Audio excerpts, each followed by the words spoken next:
ఓం శాంతి. Murali date 7/10/2020. సారాంశం: మధురమైన పిల్లలు, ఆత్మ అభిమానులుగా అయ్యి కూర్చోండి. నేనొక ఆత్మను అని లోపల గుర్తు చేసుకుంటూ ఉండండి. దేహి అభిమానులుగా అవ్వండి. సత్యమైన చార్టును ఉంచినట్లయితే మీరు తెలివైన వారిగా అవుతూ ఉంటారు. అందులో ఎంతో లాభం ఉంటుంది. ప్రశ్న: అనంతమైన నాటకాన్ని అర్థం చేసుకునే పిల్లలు ఏ నియమాన్ని చాలా బాగా అర్థం చేసుకుంటారు? జవాబు: ఇది ఒక అవినాశీ నాటకం. ఇందులో ప్రతి ఒక్క పాత్రధారి తన పాత్రను అభినయించేందుకు తన సమయం అనుసారంగా రావలసిందే. నేను సదా శాంతిధామంలోనే కూర్చుంటాను అని ఎవరన్నా కోరుకున్నా అది నియమంలో లేదు. అలా సదా ఉండిపోయే వారిని పాత్రధారి అని పిలవరు. ఈ అనంతమైన విషయాలను అనంతమైన తండ్రి మీకు వినిపిస్తారు. ఓం శాంతి. స్వయాన్ని ఆత్మగా భావిస్తూ కూర్చోండి. దేహ అభిమానాన్ని వదిలి కూర్చోండి అని అనంతమైన తండ్రి పిల్లలకు అర్థం చేయిస్తున్నారు. ఎవరైతే బుద్ధిహీనులుగా ఉంటారో వారికే అర్థం చేయించటం జరుగుతుంది. బాబా సత్యాన్ని వినిపిస్తున్నారని ఆత్మలైన మనం బుద్ధిహీనులుగా అయిపోయామని ఆత్మ భావిస్తుంది. ఆత్మనైన నేను అవినాశిని. ఈ శరీరము నశ్వరమైనది. నేను ఆత్మ అభిమానాన్ని వదిలి దేహ అభిమానంలో చిక్కుకుపోయాను. మరి బుద్ధిహీనులుగా అయినట్లే కదా. పిల్లలందరూ దేహ అభిమానంలోకొచ్చి బుద్ధిహీనులుగా అయిపోయారని బాబా అంటారు. మీరు మళ్ళీ బాబా ద్వారా దేహి అభిమానులుగా అయిపోతారు. తద్వారా పూర్తిగా వివేకవంతులుగా అయిపోతారు. కొందరు అలా తయారయ్యారు, కొందరు పురుషార్థం చేస్తున్నారు. బుద్ధిహీనులుగా అయ్యేందుకు అర్ధకల్పం పట్టింది. ఈ అంతిమ జన్మలో తెలివైన వారిగా అవ్వాలి. అర్ధకల్పం నుండి తెలివిహీనులుగా అవుతూ 100% తెలివిహీనులుగా అయిపోతారు. దేహాభిమానంలోకొచ్చి డ్రామా ప్లాన్ అనుసారంగా మీరు పడుతూ వచ్చారు. ఇప్పుడు మీకు తెలివి లభించింది. అయినా చాలా పురుషార్థం చెయ్యాలి. ఎందుకంటే పిల్లల్లో దైవీ గుణాలు కూడా కావాలి. తాము సర్వగుణ సంపన్నులుగా 16 కళల సంపూర్ణులుగా ఉండేవారిమని పిల్లలకు తెలుసు. మళ్ళీ ఈ సమయంలో నిర్గుణులుగా అయిపోయారు. ఇప్పుడు గుణాలు ఏవీ లేవు. పిల్లలైన మీరు కూడా నెంబర్ వారీగా పురుషార్థం అనుసారంగా ఈ ఆటను అర్థం చేసుకున్నారు. ఇలా అర్థం చేసుకోవటంలో కూడా ఇన్ని సంవత్సరాలు పట్టింది. అయినా కొత్తగా వచ్చిన వారు బాగా తెలివైన వారిగా అవుతారు. ఇతరులను కూడా తయారు చేసేందుకు పురుషార్థం చేస్తారు. కొందరు ఏ మాత్రం అర్థం చేసుకోలేరు. పూర్తిగా తెలివి తక్కువ వారిగా ఉండిపోయారు. తెలివైన వారిగా తయారు చేసేందుకే బాబా వచ్చారు. మాయా కారణంగా మేము తెలివి తక్కువ వారిగా అయిపోయామని పిల్లలు భావిస్తారు. మేము పూజ్యులుగా ఉన్నప్పుడు తెలివైన వారిగా ఉన్నాం. ఇప్పుడు మళ్ళీ మేమే పూజారులుగా అయ్యి తెలివి తక్కువ వారిగా అయిపోయాము అని పిల్లలు భావిస్తారు. ఆది సనాతన దేవీ దేవత ధర్మం ప్రాయలోపమైపోయింది. దీనిని గురించి ప్రపంచంలో ఎవ్వరికీ తెలియదు. ఆ లక్ష్మీనారాయణులు ఎంత తెలివైన వారు. వారు రాజ్యం చేసేవారు. బాబా తతత్వము అని అంటారు. మీరు కూడా స్వయాన్ని గురించి ఆ విధంగా భావించండి. ఇవి చాలా బాగా అర్థం చేసుకోవలసిన విషయాలు. ఒక్క బాబా తప్ప ఇంకెవరు వీటిని అర్థం చేయించలేరు. బాబానే ఉన్నతోన్నతమైన వారు అని, అందరికన్నా తెలివైన వారు అని ఇప్పుడు మీకనిపిస్తుంది కదా. బాబా జ్ఞాన సాగరుడు, అలాగే సర్వుల సద్గతి దాత, పతిత పావనుడు కూడా. ఈ మహిమ అంతా ఒక్కరిదే. ఇంత ఉన్నతోన్నతమైన తండ్రి పిల్లలు పిల్లలు అంటూ ఎంత బాగా అర్థం చేయిస్తున్నారో చూడండి. ఇంత ఉన్నతోన్నతమైన తండ్రి పిల్లలు పిల్లలు అంటూ ఎంత బాగా అర్థం చేయిస్తున్నారో చూడండి. పిల్లలు ఇక పావనంగా అవ్వాలి. దీనికోసం బాబా ఒకే ఒక్క మందునిస్తున్నారు. యోగం ద్వారా మీరు భవిష్యత్ 21 జన్మలు నిరోగులుగా అయిపోతారు. మీ రోగాలు దుఃఖాలు అన్నీ సమాప్తమైపోతాయి. మీరు ముక్తి ధామంలోకి వెళ్ళిపోతారు. అవినాశీ సర్జన్ వద్ద ఒకే మందుంది. ఈ ఒక్క ఇంజెక్షన్ ని బాబా వచ్చి ఆత్మకిస్తారు. మనుషులు బ్యారిస్టర్ గాను మరియు ఇంజనీర్ గాను అవ్వరు కదా. ప్రతి వ్యక్తి తన వృత్తిలోనే నిమగ్నమై ఉంటారు. వచ్చి పతితుల నుండి పావనులుగా తయారు చెయ్యండి అని బాబాతో అంటారు. ఎందుకంటే పతితులుగా అవ్వటంలో దుఃఖముంది. శాంతిధామాన్ని పావన ప్రపంచము అని పిలవరు. స్వర్గాన్నే పావన ప్రపంచము అని అంటారు. ఎక్కడైతే శరీరం లేదో అక్కడే సత్యమైన శాంతి ఉంటుంది. దానిని శాంతిధామము అని అంటారు.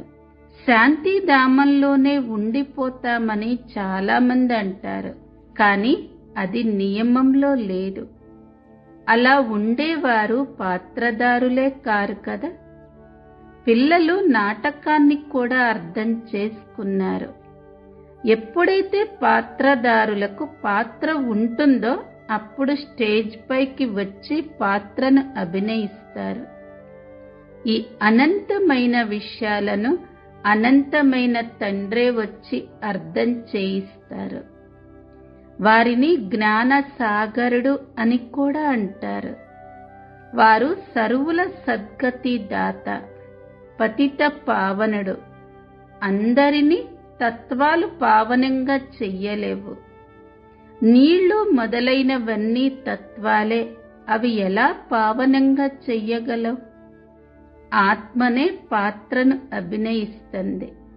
హఠయోగ పాత్రను కూడా ఆత్మే అభినయిస్తుంది. ఈ విషయాలను కూడా ఎవరైతే తెలివైన వారో వారే అర్థం చేసుకోగలరు. బాబా ఎంతగా అర్థం చేయించారు. పూజ్యుల నుండి పూజారులుగా ఎలా తయారవ్వాలో మనుషులు అర్థం చేసుకునేందుకు ఏదైనా యుక్తిని రచించండి. పూజ్యులుగా ఉన్నవారు పూజారులుగా ఎలా అవుతారు? పూజ్యులు కొత్త ప్రపంచంలో ఉంటారు. పూజారులు పాత ప్రపంచంలో ఉంటారు. పావనులను పూజ్యులు అని, పతితులను పూజారులు అని అంటారు. ఇక్కడ అందరూ పతితులే. ఎందుకంటే వికారాల ద్వారా జన్మిస్తారు. అక్కడ అందరూ శ్రేష్టమైన వారే ఉంటారు. సంపూర్ణ శ్రేష్టాచారులు అని గాయనం కూడా చేస్తారు. ఇప్పుడు పిల్లలైన మీరు ఈ విధంగా తయారవ్వాలి. ఇందులోనే శ్రమ ఉంది. స్మృతే ముఖ్యమైన విషయం. స్మృతిలో ఉండటం చాలా కష్టమని అందరూ అంటూ ఉంటారు. మేము ఎంతగా స్మృతిలో ఉందామనుకుంటామో అంతగా ఉండలేకపోతాము. ఎవరైనా సత్యతతో చార్టును వ్రాసినట్లయితే అందులో ఎంతో లాభం ఉంటుంది. బాబా మన్మనాభవ అని పిల్లలకు జ్ఞానాన్ని ఇస్తారు. మీరు అర్ధసహితంగా చెప్తారు. బాబా మీకు అన్ని విషయాలను అర్థసహితంగా తెలియచేస్తారు. బాబాను పిల్లలు అనేక రకాలైన ప్రశ్నలు అడుగుతారు. వారికి ఊరట కలిగించేందుకు బాబా ఏదో ఒకటి చెప్తారు. కానీ పతితుల నుండి పావనులుగా చెయ్యటమే నా పని అని బాబా అంటారు. మీరు నన్ను అందుకే పిలుస్తారు. ఆత్మలైన మనం శరీర సహితంగా పవనంగా ఉండేవారిమని మీకు తెలుసు. ఇప్పుడు అదే ఆత్మ శరీర సహితంగా పతితంగా అయిపోయింది. 84 జన్మల లెక్క ఉంది కదా. ఇప్పుడు ఈ ప్రపంచం ముళ్ళ అడవిగా అయిపోయిందని మీకు తెలుసు. ఈ లక్ష్మీనారాయణులు పుష్పాల వంటి వారు కదా. వారి ముందుకు ముళ్ళ వంటి వారు వెళ్ళి, మీరు సర్వగుణ సంపన్నులు, మేము పాపులము, కపటులము అని అంటారు. అన్నింటికన్నా పెద్ద ముళ్ళు కామ వికారం. దీనిపై విజయాన్ని పొంది జగత్తును జయించండి అని బాబా అంటారు. భగవంతుడు ఏదో ఒక రూపంలో రావలసిందే. భగీరథుడిపై విరాజమానుడై రావాలి అని మనుషులంటారు. పాత ప్రపంచాన్ని కొత్తగా తయారు చేసేందుకు భగవంతుడు రావలసిందే. కొత్త ప్రపంచాన్ని సతో ప్రధానమని, పాత ప్రపంచాన్ని తమో ప్రధానమని అనటం జరుగుతుంది. ఇప్పుడు ఉన్నది పాత ప్రపంచం కాబట్టి తప్పకుండా బాబా రావలసిందే. బాబానే రచయిత అని అంటారు. పిల్లలైన మీకు బాబా ఎంత సహజంగా అర్థం చేయిస్తున్నారు. మరి మీకు ఎంత సంతోషం ఉండాలి. ఎవరికన్నా పాత కర్మ భోగాలు, లెక్కాచారాలు మిగిలి ఉన్నట్లయితే వాటిని అనుభవించవలసిందే. ఇందులో బాబా ఆశీర్వాదం ఏమీ ఇవ్వరు. బాబా మీరొచ్చి మాకు వారసత్వాన్నివ్వండి అని మీరు నన్ను పిలుస్తారు. తండ్రి నుండి ఏ వారసత్వం పొందాలనుకుంటున్నారు? ముక్తి జీవన ముక్తుల వారసత్వాన్ని పొందాలనుకుంటున్నారు. ముక్తి జీవన ముక్తులను ఇచ్చేది జ్ఞాన సాగరుడైన బాబా ఒక్కరే. కావుననే వారిని జ్ఞానదాత అని అంటారు. భగవంతుడు జ్ఞానాన్నిచ్చారు. కానీ ఎప్పుడిచ్చారు, ఎవరిచ్చారు అన్నవి ఎవ్వరికీ తెలియవు. ఇందులోనే అందరూ తికమక పడ్డారు. ఎవరికి జ్ఞానాన్ని ఇచ్చారో కూడా ఎవ్వరికీ తెలియదు. ఇప్పుడు ఈ బ్రహ్మ కూర్చొని ఉన్నారు. నేనే ఒకప్పుడు నారాయణుడిగా ఉన్నాను, మళ్ళీ 84 జన్మలు తీసుకున్నాను అని ఇతడికి అర్థమయ్యింది. ఇతడు నెంబర్ 1లో ఉన్నారు. నా కళ్ళు తెరుచుకున్నాయి అని బాబా అన్నారు. అలాగే మీరు కూడా మా కళ్ళు తెరుచుకున్నాయి అని అంటారు. 3వ నేత్రమైతే తెరుచుకుంటుంది కదా. మాకు బాబా మరియు సృష్టి చక్రపు పూర్తి జ్ఞానం లభించింది అని మీరంటారు. నేనెవరినో, ఏ విధంగా ఉన్నానో ఇవన్నీ నాకు తెలియటంతో నా కళ్ళు పూర్తిగా తెరుచుకున్నాయి. ఇది ఎంత అద్భుతం! ముందు నేనొక ఆత్మను, కానీ నేను స్వయాన్ని దేహంగా భావిస్తూ కూర్చున్నాను. నేనొక శరీరాన్ని వదిలి ఇంకొక శరీరాన్ని ధరిస్తాను అని ఆత్మ అంటుంది. అయినా మనం స్వయాన్ని ఒక ఆత్మ అని మర్చిపోతూ దేహాభిమానులుగా అయిపోతాము. కావుననే ఇప్పుడు మొట్టమొదట స్వయాన్ని ఆత్మగా భావిస్తూ కూర్చోండి అని నేను మీకు అర్థం చేయిస్తాను. నేనొక ఆత్మను అని లోపల స్మృతి చేస్తూ ఉండండి. స్వయాన్ని ఆత్మగా భావించకపోతే బాబాని మర్చిపోతారు. తప్పకుండా మేము గడియ గడియ దేహాభిమానంలోకి వచ్చేస్తున్నామని మీరు భావిస్తారు. ఇందులో కష్టపడాలి. ఇక్కడ కూర్చున్నా కానీ ఆత్మ అభిమానిగా అయి కూర్చోండి. నేను పిల్లలైన మీకు రాజ్యాన్నివ్వటానికొచ్చాను. అర్ధకల్పం మీరు నన్ను స్మృతి చేశారు. ఏదైనా కష్టం వస్తే హే రామ అని అంటారు. కానీ ఈశ్వరుడు రాముడు అసలు ఎవరో ఎవ్వరికీ తెలియదు. జ్ఞాన సాగరుడు, పతిత పావనుడు, సర్వుల సద్గతి దాత, త్రిమూర్తి పరంపిత శివ పరమాత్మ గురించి మీరు నిరూపించి చెప్పాలి. బ్రహ్మ, విష్ణు, శంకరులు ఈ ముగ్గురి జన్మ కలిసి కట్టుగా జరుగుతుంది. కేవలం శివ జయంతి కాదు, త్రిమూర్తి శివ జయంతి అని అనాలి. శివుని జయంతి జరిగినప్పుడు తప్పకుండా బ్రహ్మ జయంతి కూడా జరుగుతుంది. శివ జయంతిని జరుపుకుంటారు. మరి బ్రహ్మ ఏం చేశాడు? లౌకిక తండ్రి, పారలౌకిక తండ్రితో పాటు ఇతడు అలౌకిక తండ్రి. ఇతడు ప్రజాపిత బ్రహ్మ. కొత్త ప్రపంచం కోసం ఈ కొత్త జ్ఞానం మీకు లభిస్తుంది. మళ్ళీ ఇది ప్రాయలోపమైపోతుంది. ఎవరికైతే రచయిత అయిన తండ్రి మరియు రచనల జ్ఞానం లేదో వారు అజ్ఞానులే కదా. అందరూ అజ్ఞాన నిద్రలో పడుకొని ఉన్నారు. జ్ఞానం ద్వారా పగలొస్తుంది, భక్తి ద్వారా రాత్రి వస్తుంది. శివరాత్రి అర్థం కూడా వారికి తెలియదు. కావుననే ఆ రోజు సెలవు కూడా ఇవ్వరు.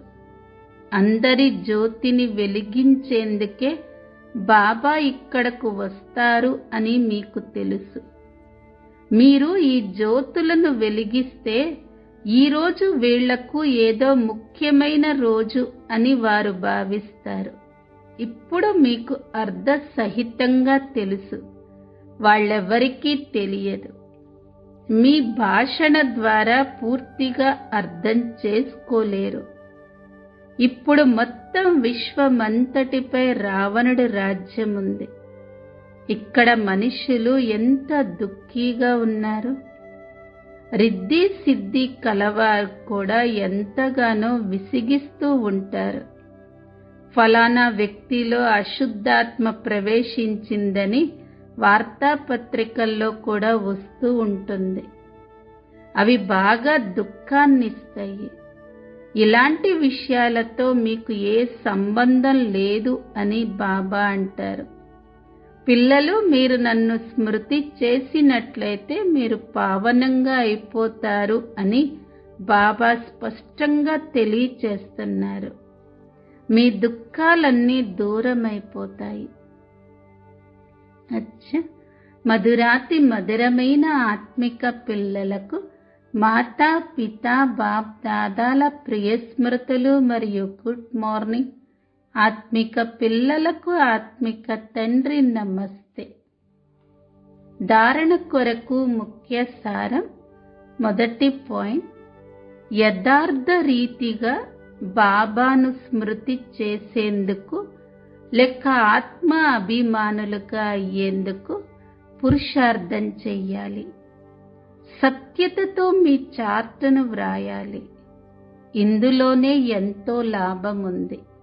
రెండో పాయింట్, అన్నింటికన్నా ఎక్కువగా దుఃఖాన్నిచ్చే ముళ్ళు కామ వికారం. దీనిపై యోగ బలం ద్వారా విజయాన్ని పొంది పతితుల నుండి పావనులుగా అవ్వాలి. అంతేకాని మిగిలిన ఏ విషయాలతోనూ మీకు సంబంధం లేదు. వరదానం. విఘ్న ప్రూఫ్ మెరిచే ఫరిస్తా డ్రెస్సును ధరించే విఘ్న వినాశక భవ.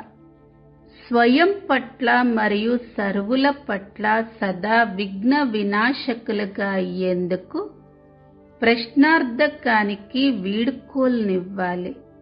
అంతేకాక ఫుల్ స్టాప్ ద్వారా సర్వశక్తుల స్టాక్ ఫుల్గా చేసుకోవాలి. సదా విఘ్న ప్రూఫ్ మెరిచే ఫరిస్తా డ్రెస్సును ధరించి ఉండాలి. మట్టితో తయారు చేసిన డ్రెస్ ధరించకూడదు. దీంతో పాటు సర్వ గుణాలు అనే నగలతో అలంకరింపబడి ఉండాలి. సదా అష్టశక్తులు అనే శస్త్రధారులైన సంపన్న మూర్తులుగా అయి ఉండాలి. అంతేకాక కమల పుష్ప ఆసనంపై మీ శ్రేష్టమైన జీవితం అనే పాదాన్ని ఉంచాలి. స్లోగన్: అభ్యాసంపై పూర్తి అటెన్షన్ ఇస్తే మీ నెంబర్ ఫస్ట్ డివిజన్లో వచ్చేస్తుంది. ఓం శాంతి. ఓం శాంతి. ఈరోజు మూలిక తేదీ 7/10/20. మీటే బచ్చే ఆత్మాభిమానులై కూర్చోండి. లోపల మథనం చేస్తూ ఉండండి. నేను ఆత్మని, నేను ఆత్మని. ఈ విధంగా ఆత్మాభిమానిగా కండి. సత్యమైన చాటు పెట్టుకోండి. అప్పుడు తెలివితేటలు గల వాళ్ళలాగా అయిపోతారు. సత్యమైన చాటు పెట్టుకున్నట్లయితే తెలివితేటలు ఉన్నటువంటి వాళ్ళలాగా అయిపోతారు అంటున్నాడు బాబు. చాలా లాభం వస్తుంది. ప్రశ్న: అనంతమైన నాటకాన్ని అర్థం చేసుకునే పిల్లలు ఏ ఒక్క నియమాన్ని చక్కగా అర్థం చేసుకుంటారు? సమాధానం: ఇది అవినాశి నాటకం. దీంట్లో ప్రతి ఒక్క పాత్రధారి కూడా పాత్ర చేయడానికి తమ తమ సమయానుసారం రావాల్సిందే. ఎవరైనా మేము సదా శాంతిధామంలోనే కూర్చుండాలి అంటే ఇదైతే మాత్రం లా లేదు, నియమం లేదు. వాళ్ళని పాత్రధారులు అని అనరు. ఈ అనంతమైన విషయాలన్నీ కూడా బేహద్ నాన్నే మీకు వినిపిస్తూ ఉంటారు. ధారణా సారం: యథార్థమైన పద్ధతితో తండ్రిని జ్ఞాపకం చేసేటటువంటి ఆత్మాభిమానిగా తయారయ్యేటటువంటి శ్రమ చెయ్యాలి. సత్యతతో తమ చార్ట్ పెట్టుకోవాలి. దీంట్లోనే చాలా చాలా లాభం ఉంది అంటున్నారు బాబు. రెండో పాయింట్: అన్నిటికంటే గొప్ప దుఃఖ పెట్టేటటువంటి ఒక ముళ్ళు కామవికారం. దీన్ని యోగ బలంతో విజయం పొంది పతితుల నుండి పావనంగా తయారు కావాలి. మిగతా ఏ విషయాలతో కూడా మీకు కనెక్షన్ లేదు అంటున్నారు బాబా. వరదానం: వ్యక్తిన ప్రూఫ్లైన మెరిసిపోయే పరిస్థా డ్రెస్ ధారణ చేసేటటువంటి సదా విఘ్న వినాశక భవ అంటున్నారు బాబా. తన కోసం మరియు అందరి కోసం సదా విఘ్న వినాశకులుగా కావటం కోసం క్వశ్చన్ మార్కుకి వీడ్కోలు ఇవ్వండి. మరియు ఫుల్ స్టాప్ తో సర్వశక్తుల యొక్క ఫుల్ స్టాక్ పెట్టుకోండి. సదా విఘ్న ప్రూఫ్ మెరిసిపోయే ఫరిస్తా డ్రెస్ ధరించి ఉండండి. మట్టి డ్రెస్సులు ధరించకండి. దాంతోపాటు సర్వగుణాల యొక్క నగలతో అలంకరించుకొని ఉండండి. సదా అష్టశక్తి శస్త్రధారి సంపన్న మూర్తులుగా అయ్యి ఉండండి. కమల పుష్పం యొక్క ఆసనం పైన తమ శ్రేష్ట జీవితం యొక్క పాదం పెట్టండి అంటున్నారు బాబా. స్లోగన్: అభ్యాసం గురించి సంపూర్ణమైన పూర్తి అటెన్షన్ ఇచ్చినట్లయితే ఫస్ట్ డివిజన్ లోపల నెంబర్ వస్తుంది అంటున్నారు బాబా. ఫస్ట్ డివిజన్ లోపల మీ నెంబర్ వచ్చేస్తుంది అంటాడు బాబా. అచ్చా, మధురాతి మధురమైన భాగ్యశాలి బిడ్డలకి మాతాపిత బాప్ దాదా ప్రియ స్మృతులు. Good morning. ఆత్మిక తండ్రికి ఆత్మిక పిల్లల యొక్క నమస్తే. ఓం శాంతి.